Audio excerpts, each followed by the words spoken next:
আসসালামু আলাইকুম। কি অবস্থা সবার? এই কয়দিন ধরে তো প্রচুর বৃষ্টি হচ্ছিল। বৃষ্টির কারণে আমাদের এদিকে নদীর মধ্যে প্রচুর পানি উঠছে। তো আজকে ভাবলাম যে নদীর পানিগুলো একটু দেখে আসি। এই তো আমরা এখন নদীর দিকে যাচ্ছিলাম, আর এটা হচ্ছে আমাদের গ্রামের ছোট নদী। এখানেও পানি চলে আসছে।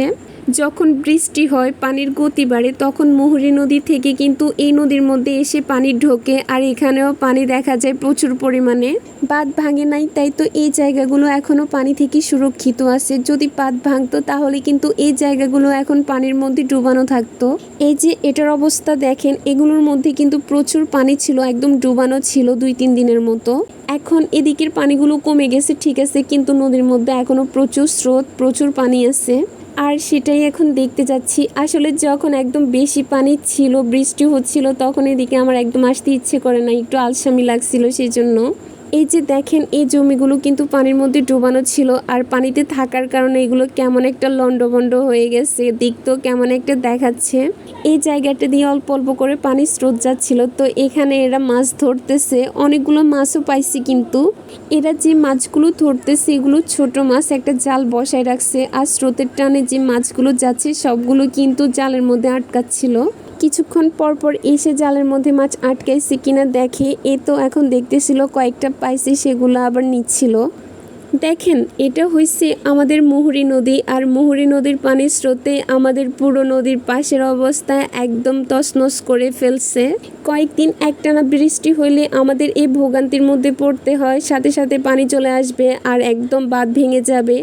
এমন কোনো বছর নাই যে একটা বছর বাঁধ ভাঙা ছাড়া গেছে। প্রত্যেক বছর বর্ষাকালে একটা না একটা বাঁধ পড়বে।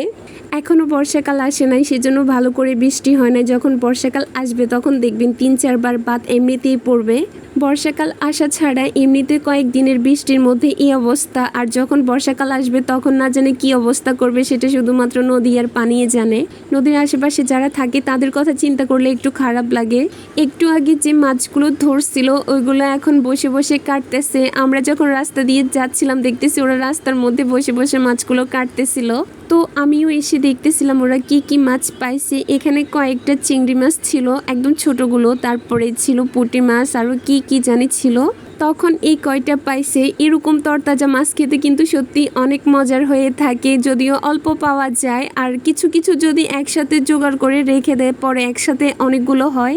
বাতাস থামার কোনো কথাই নেই, এদিকে প্রচুর বাতাস হচ্ছিল। বাতাসের কারণে আমার চুলগুলো বারবার এলোমেলো হয়ে যাচ্ছিল।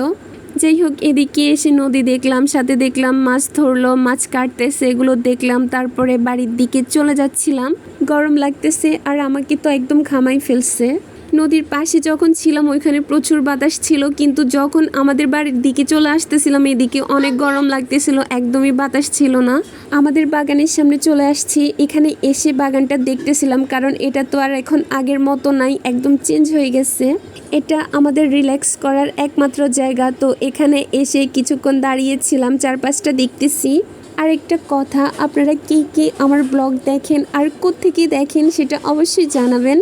কেমন লাগে আমার ব্লগ এবং আমাকে সেটাও জানাবেন। আজকে এই পর্যন্ত, সবাই অনেক বেশি ভালো থাকবেন। Thanks for watching this video. Allah Hafiz.